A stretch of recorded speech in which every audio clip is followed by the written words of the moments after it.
وليا وحافظا وقاعدا وناصرا ودليلا وعينا حتى تسكنه أرضك طوعا وتمتعه فيها طويلا یا مولاتی یا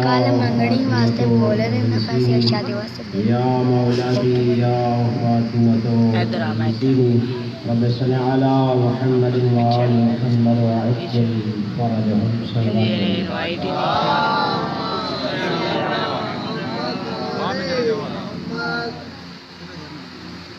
اعوذ باللہ من الشیطان اللعین الرجیم بسم اللہ الرحمن الرحیم الحمد للہ رب العالمین الصلاة والسلام علی اشرف الخلائق اجمعین سیدنا و سید الانبیاء والمرسلین حبیبنا و حبیب الہ العالمین ابی القاسم محمد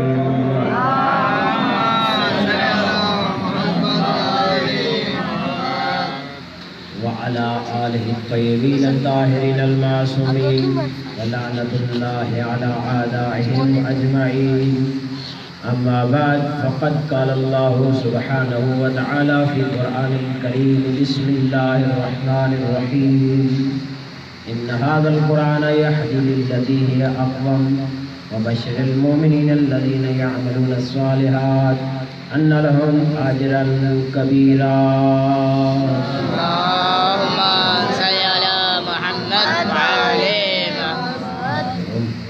دعا ہے کہ پروردگار تمام مومنین کے صفحے عذاب حاضر ہونا اور جو مجھ سے پہلے میرے بیان کر چکے اور مجھتی کی حاضری کو اپنی بارگاہ میں شرف قبول عطا فرمائے صفحے عذاب میں بیٹھنا پروردگار بحق سیدہ ہزارہ صلوات اللہ علیہ اپنی عبادت میں شمار فرمائے جتنے مومن مومنات نے میری ذمہ دعائیں لگائی ان کی حاجات شریعوں کو پورا فرمائے خاص بالخصوص بالیان جو مشن عزاداری میں اپنی مخلص محنت کر رہے ہیں پروردگارہ ان سب کی محنت کو قبول فرما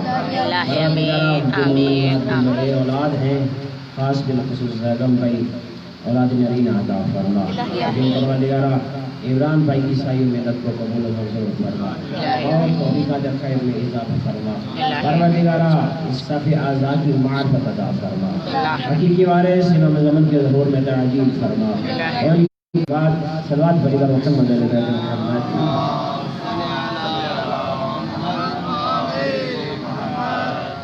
پروردگار وحدہ لا شریک کی بے عیب کتاب کا ایک ٹکڑا آیا کی شکل میں جس کو ہم اپنی کلام کا سفر نامہ قرار دے چکے ہیں قرآن وہ کتاب ہے جو صراط مستقیم کی طرف ہدایت کرتی ہے سب سے بہترین راستے کی طرف ہدایت کرتی ہے اور یہ مومنین کے لیے بشارت ہے کہ جو عمل صالح کرتے ہیں ہر بندے کو نہیں ہے یہ قرآن بشارت دیتا ہے ان مومنین کو جو عمل صالح کرتے ہیں ان مومنین کے لیے ہے کیا ان لہم اجرا کبیرا اللہ نے اپنے پاس ان کے لیے اجر کبیر کبیر رکھا ہے صلوات پڑھ محمد علیہ وسلم اللہم صلی علی محمد وعلی محمد پروردگار نے جو ایک کتاب ہم کو عطا کی ہے یہ اس کا پیغام ہے اس کی ہادیت کا ایک پیغام ہے خود یہ کتاب ہادی ہے یہ کتاب صرف رکھنے کے لیے نہیں ہے اس کتاب کو کھول کر اس کی زیارت کرنا زیارت رسالت معاب کا ثواب رکھتا ہے اس کی تلاوت کرنا اپنے گھر کو روشن کرنے کا اجر رکھتا ہے یہ کتاب بند رکھنا اسی طرح نقصان دہ ہے جس طرح کہیں کسی دور میں میں چلا جاؤں اور وہاں پہ پردیس میں ہوں اور کوئی خطرہ ہو مجھے اپنے گھر میں تو وہاں پہ اگر مجھے کسی چیز کی ضرورت پڑے اور میں لکھ کر گھر میں بھیجوں خط کی شکل میں اس کو پڑھ کر جو میری ضرورت ہو اس کو پورا کر دیں خط میرا جائے گھر میں تو سب ماں باپ اولاد اس کو چومنے لگ جائے ہمارے بیٹے کا خط ہے ہمارے باپ کا خط ہے اس کو رکھ دیں مگر کھول کر میری مشکل کشائی نہ کریں تو وہ خط میرا بھیجا ہوا کسی کام کا نہیں ہے جب تک اس کو کھولا نہ جائے جب اگر میں واپس جب آیا جس مشکل میں تھا گزر گیا، جب اگر پوچھوں گا اپنے گھر میں کہ میری کوئی امانت تم تک پہنچی تھی، سب کہے تھے آپ کا خط آیا تھا، ہم نے آنکھوں پہ بھی لگایا، ہم نے اس کو چوما بھی تھا، میں نے کہا لاکھ لعنت تمہاری سوچ پر، ماشاءاللہ، لاکھ لعنت تمہاری سوچ پر، جس مقصد کے لیے میں نے پیغام کو بھیجا تھا وہ تو آپ نے پورا ہی نہیں کیا۔ اسی طرح کلام الہی ہماری طرف ایک پیغام قدرت ہے، صرف غلاف میں لپیٹ کے رکھنا اور چوم کر رکھنا قرآن کے لیے ہمارا کمال نہیں ہے، بلکہ اس کو کھول کر اس کا پیغام پڑھنا عبدیت کا کمال ہے۔ ماشاءاللہ، پیغام کو کھولنا یہ شرف ہے، اس کو لپیٹ کے رکھ دینا یا شادی بیاہ میں اپنے بچوں پہ سایہ کرنا یہ کوئی کمال نہیں ہے۔ اس پیغام کو پڑھو کہ قدرت کہنا کیا چاہتی ہے، جس میں وہ کہہ رہا ہے میرا حبیب وما ارسلناک الا رحمۃ للعالمین، میں تجھے رحمت بنا کر بھیجا ہوں، ہدی للمتقین، میں متقین کی ہدایت کر رہا ہوں، لا ریب فیہ، اس میں کوئی شک نہیں ہے، جو حکم ملتا ہے بے شک و شبہ اس پہ عمل کرتے چلے جاؤ۔ یہ قرآن پیغام الہی، معرفت الہی کا خزینہ ہے۔ صلوات بھائی محمد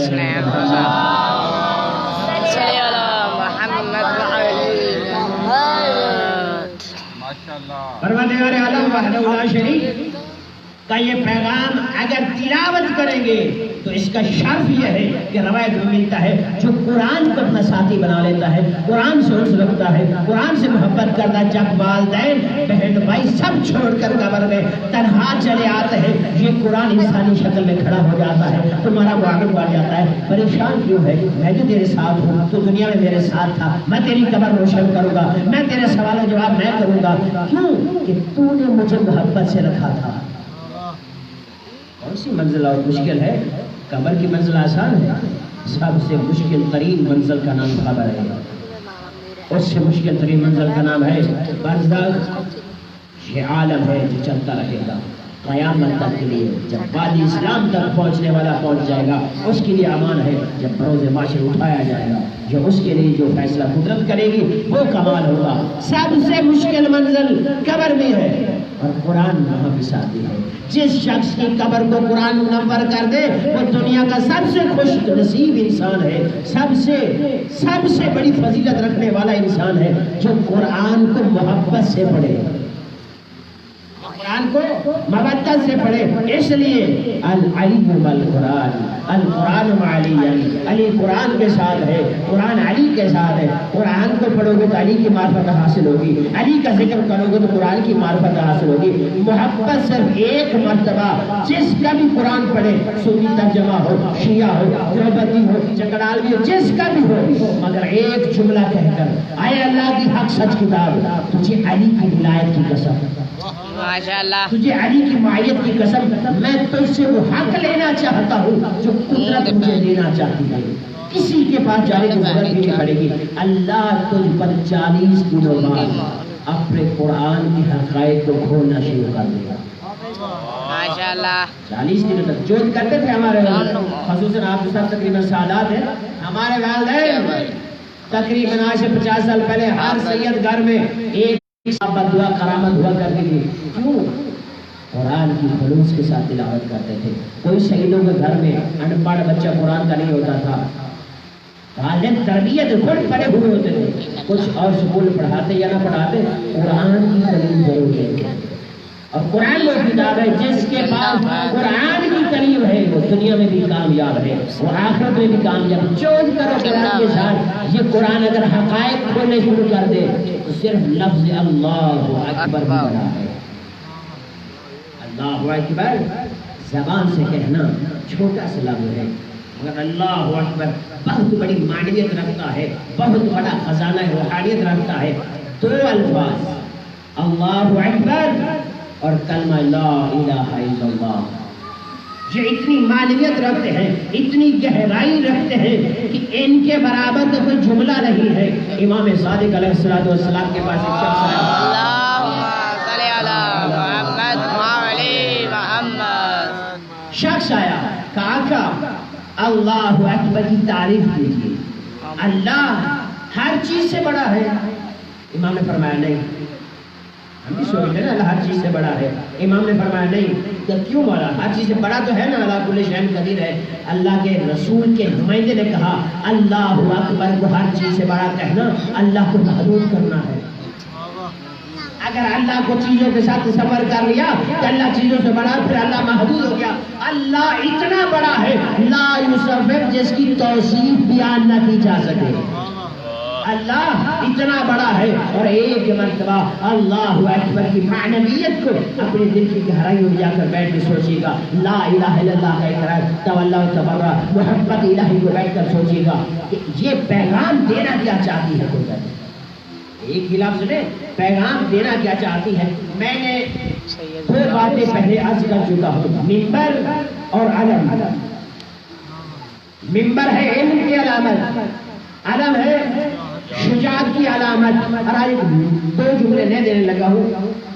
برائی مٹانے سے مٹ جاتی ہے، برائی چھپانے سے چھپتی نہیں.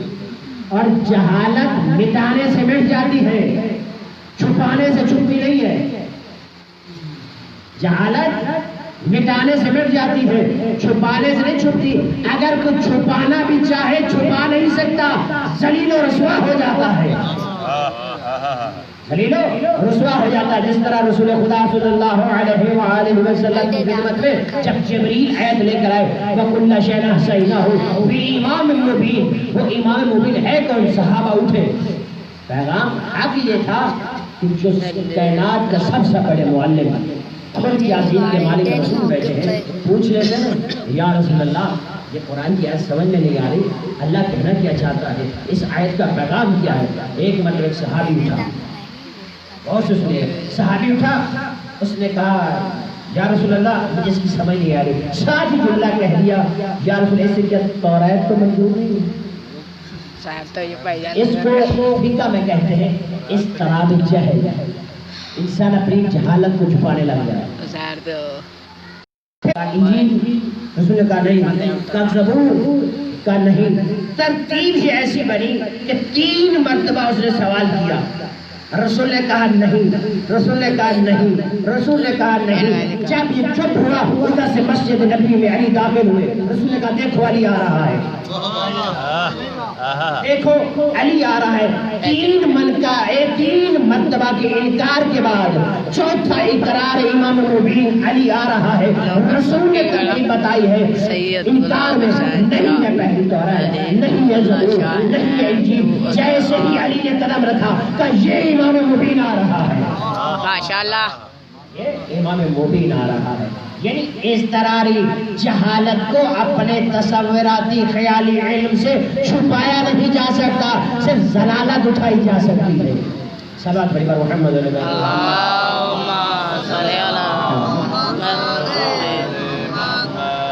جس طرح ہمیں کہا جاتا ہے آپ فلاں کے منکر ہیں، آپ فلاں کے منکر ہیں، ہمارے پاس معیار عصمت ہے. نہ کوئی علم کو پورا ہو سکتا ہے اہل بیت کو چھوڑ کر، نہ عصمت کے مقام پہ کوئی پورا ہو سکتا ہے اگر انہی کا معیار ہے کہ رسول کا فرمان سنایا جاتا ہے انا کالشمس وعلی کالقمر واصحابی کالنجوم.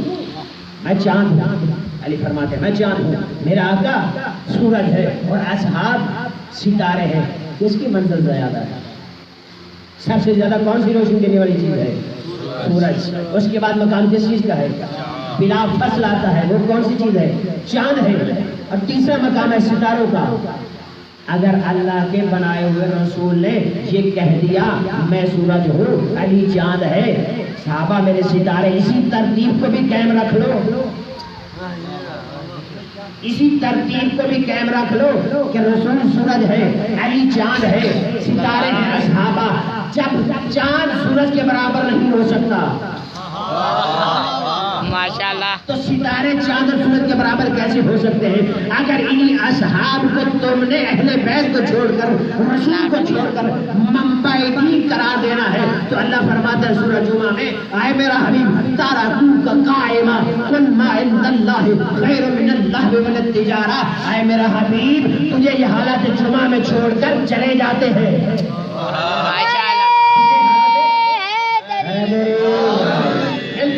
نعرہ حیدری. اے حبیب حالت جمعہ میں نماز میں چھوڑ کر چلے جاتے ہیں، ان سے کہہ دیں کہ دنیا کی تجارت سے، یہ لہو تماشے سے اللہ کے پاس بہترین تمہیں بہترین تجارت عطا کرے گا، بہترین منافع دے گا۔ یہ کوئی کمال نہیں ہے۔ آپ اس آیت میں غور کیجیے۔ ہمارا کام صرف نعرے لینا نہیں ہے، آپ کے اندر علم کی پیاس پیدا کرنا ہے۔ سیراب نہیں کر سکتے آپ کو، اور نہ ہی ہماری طاقت ہے کہ ہم آپ کو سیراب کریں۔ سیراب کرنے والا وہ تھا جس نے کہا سلونی سلونی۔ ماشاءاللہ۔ آپ کے دل میں علم کی پیاس لگانا، آپ کے دل میں کسب علم لگانا، تاکہ تم خود علم کی طرف بڑھو۔ کیا کہا رسول نے؟ اللہ کا پیغام ہے، یہ تجھے حالت نماز میں چھوڑ کر چلے جاتے ہیں۔ کس مقام میں؟ مدینہ کی مسجد نبوی، جن لوگوں نے 40 سال بعد کلمہ پڑھا تھا، 13 سال مکے کی زندگی، 5-7 سال مدینے کی زندگی لگا لے، کسی کی 60 سال، کسی کی 70 سال، کسی کی 82 سال۔ جو بچہ بھی تھا نا وہ بھی 25 سال تک کا جوان تھا جس نے رسول پہ ایمان لایا تھا۔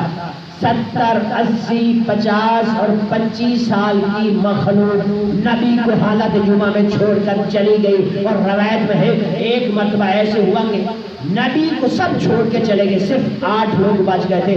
رسالت کے چہرے پہ جمال آیا کہ اگر آج 8 یہ نہ ہوتے اللہ آگ کا عذاب برساتا۔ دنیا والوں غور کرو، قرآن میں، قرآن سے رٹ کر پڑھنے کا نام نہیں ہے، تدبر کا نام ہے۔ جو لوگ محمد کو حالت نماز میں چھوڑ کر چلے جاتے تھے ان سے نماز لے، یا جو محمد کے پیچھے پڑھتے تھے؟ جو محمد کو چھوڑ کر چلے گئے تھے دین اس سے لے کہ نماز کا کیا حکم ہے، رکوع کا کیا حکم ہے، زکوٰۃ کا کیا حکم ہے، نماز کا اصل مقام کیا ہے، منزل و معرفت کیا ہے، وہ نہیں دے سکتا جو محمد کو چھوڑ دیا ہو۔ جنہوں نے صرف نماز میں نہ چھوڑا ہو، میدان میں بھی چھوڑا ہو، وہ ہمیں جہاد تو نہیں بتا سکیں گے نا۔ جو جہاد سے خود فرار کرے وہ جہاد نہیں بتا سکتا، جہاد وہ بتا سکتا ہے جاہدوا فی سبیل اللہ حق کے ہی، جس طرح جہاد کا حق ہو اس کو ادا کرے۔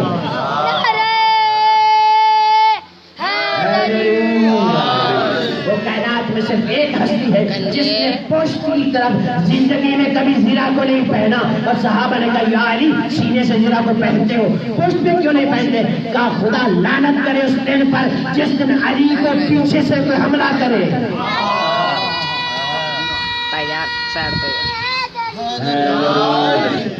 خدا وہ دن ہی علی کو نہ دکھائے جو علی کی پشت کسی کے سامنے چلے۔ حق کے جہاد وہ بتائے گا جو کرار ہے، غیر فرار ہے، جو نماز میں چھوڑنے والے نماز نہیں بتا سکتے، جو روزے کا وقت معین نہیں کر سکتے۔ دنیا داروں، جس محمد کی زندگی میں 50-40 سال گزارنے والے اصحاب نہ وقت کا نماز کا مقرر کرتا ٹائم مقرر کر سکے، نہ روزے کا وقت معین کر سکے، نہ نماز کو بچا سکے، نہ جہاد کو بچا سکے، اور تمہیں کیا بتائیں گے دین کیا ہے؟ منبع ہے۔ ماسل اہل بیت کماسل سفینۃ نوح، میری اہل بیت وہ کشتی نجات ہے سفینہ نوح ہے۔ کیوں کہا؟ پروردگار عالم اپنی مخلوق میں یہ کشش پیدا کرنا چاہتا ہے کہ میری مخلوق میں اہل بیت کی محبت کی طرح بھی پیدا ہو جائے، علم کی طرف متوجہ بھی ہو جائے، علم بھی حاصل کرنے اہل بیت کے در پہ آئیں، نجات بھی حاصل کرنے اہل بیت کے در پہ آئیں، شفاعت بھی حاصل کرنے اہل بیت کے در پہ آئیں۔ پوری کائنات میں سوائے ذات محمد مصطفیٰ آل مصطفیٰ کے کوئی بندہ نہیں آدم سے لے کے عیسیٰ تک جو شفاعت کر سکے۔ ہر نبی قیامت کے دن مصطفیٰ کی شفاعت کا منتظر ہوگا۔ آقا ہماری شفاعت کریں، آقا ہماری شفاعت کریں، آقا ہماری شفاعت کریں۔ شفاعت اور ہے، سفارش اور ہے۔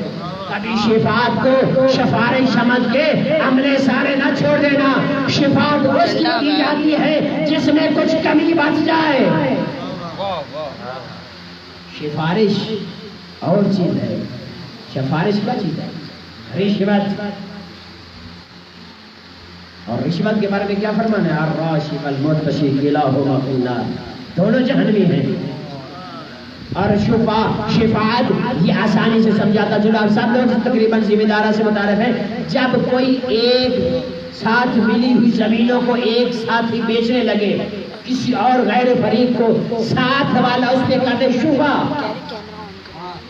کہ یہ حق میرا تھا لیکن یہ اور جا رہا ہے. یہی ہے کہ جب انسان کے عمل صالح کمزور ہوں گے اس کی کوتاہیوں کی وجہ سے شیطان اپنی طرف کھینچے گا، رحمان اپنی طرف کھینچے گا. اس وقت محمد مصطفیٰ آل مصطفیٰ شفاعت کریں گے کہ یہاں پہ ہمارا قبضہ ہے، تیرا نہیں. شفاعت کو سمجھیے. اور دین کا دار و مدار شجاعت علم ہے. کامیابی دنیا چاہتے ہو اپنے دلوں میں شجاعت پیدا کیجیے، اپنے دماغوں میں علم کو پیدا کیجیے. جب دو مقام مل جائیں گے پھر قدرت کی نگاہ میں محبت کو تلاش کیجیے. عجیب جملہ دینے لگا ہوں. محبت.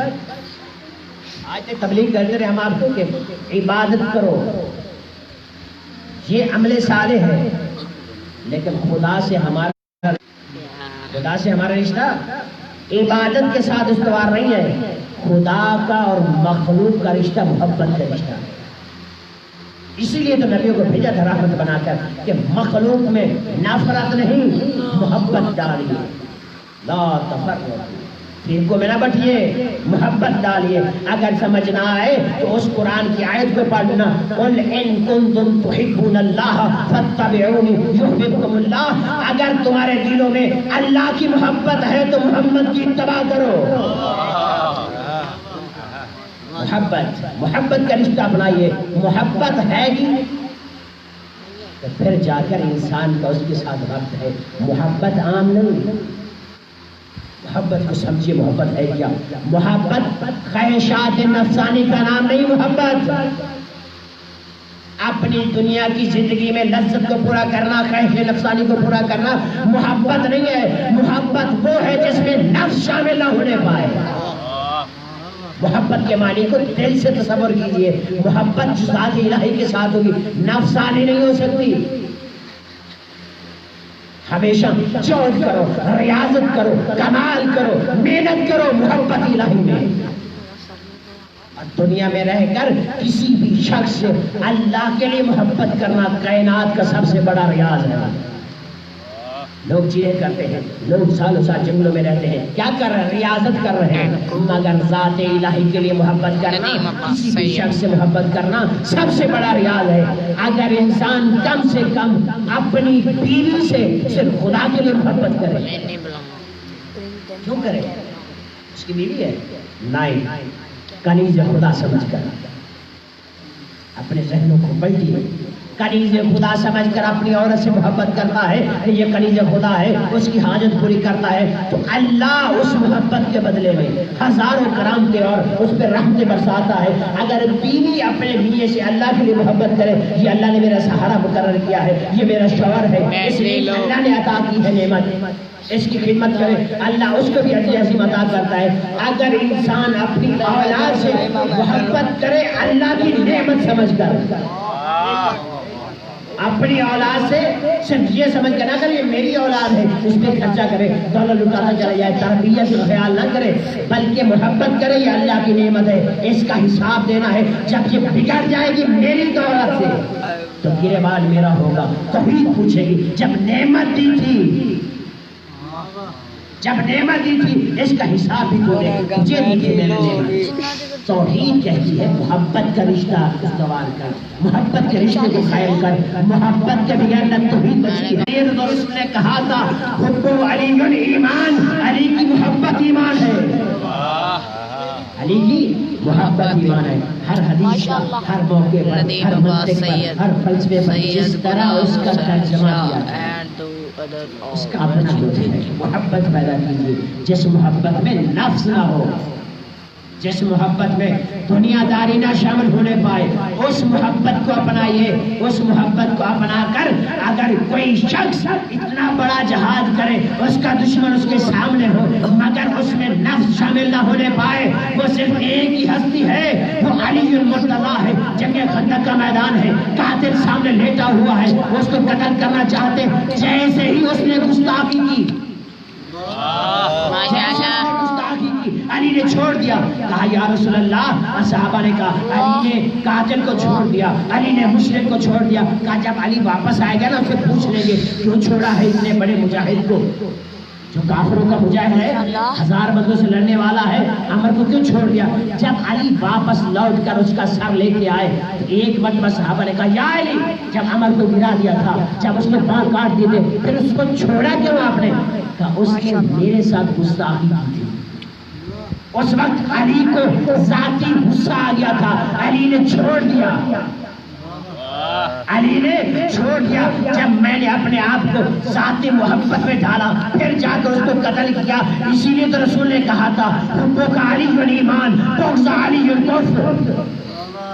سمجھیے اپنے دل میں غور کیجیے، علی کی محبت کیوں ایمان ہے، علی کا بغض کفر کیوں ہے؟ اس لیے کہ علی نے جو ذات توحید سے، ذات محمد سے محبت کی ہے وہ نفسانی خواہش کے لیے، جنت کے لیے، جہنم کے ڈر سے نہیں کی، بلکہ اس لیے کی ہے کہ وہ لائق محبت ہے۔ ماشاءاللہ، وہ لائق محبت ہے، وہ محبت کرنے والی ذات ہے اپنی مخلوق سے، اور محبت کا تقاضا کرتا میرا بندہ اگر کوئی غریب ہے اس کی مدد کر، اگر کوئی مسکین ہے اس کی مدد کر، مگر میرے لیے یہ نہ ہو کہ محبت میں آ کر، اس کی محبت میں آ کر اس کا مددگار بن گیا، مگر 4 بندوں میں بیٹھ کر کہہ رہا ہے کہ میں نے اس کو 2000 روپے دیے ہیں، میں نے اس کے گھر میں آٹا بھیج دیا ہے، میں نے اس کا گھی لے کے دیا تھا، میں نے عید پہ مدد کی تھی، میں نے اس پہ احسان کیا تھا۔ مولا فرماتے ہیں سب کچھ بیکار ہے۔ ماشاءاللہ، اس کا جب تب تک محفوظ تھا جب تک تیری ذات مخلص تھی، جب تو ہی اپنے عمل کار کو بیکارت کر رہا ہے، جب اپنا عمل آشکار کر رہا ہے۔ محبت تو یہ چاہتی ہے کہ عمل کو چھپ کے کیا جائے۔ محبت تقاضا کس چیز کا کرتی ہے؟ محبت نے ہمیشہ عمل مانگا ہے، عمل۔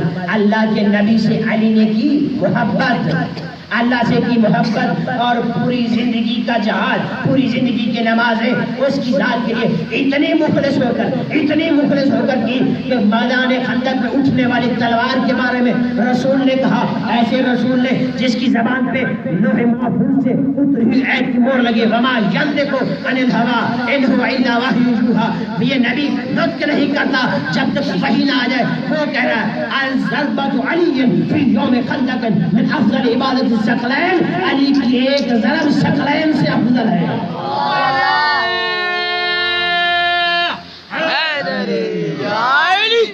علی کی محبت، ثقلین میں نبی بھی آتے ہیں، ثقلین میں ملائکہ بھی آتے ہیں، ثقلین میں جن بھی آتے ہیں، ثقلین میں انسان بھی آتے ہیں، تحت الثری سے لے کے عرش اولی تک جتنی بھی مخلوق 18,000 عالم میں تمام مخلوق ثقلین میں آتی ہے۔ اسی لیے تو رسول نے شفاعت کا حق اپنے پاس رکھا، جنت اور جہنم کی تقسیم علی کے پاس رکھی۔ اگر کسی کے عمل صالح میں کمی ہوگی ثقلین سے اٹھا کے رکھ دوں گا۔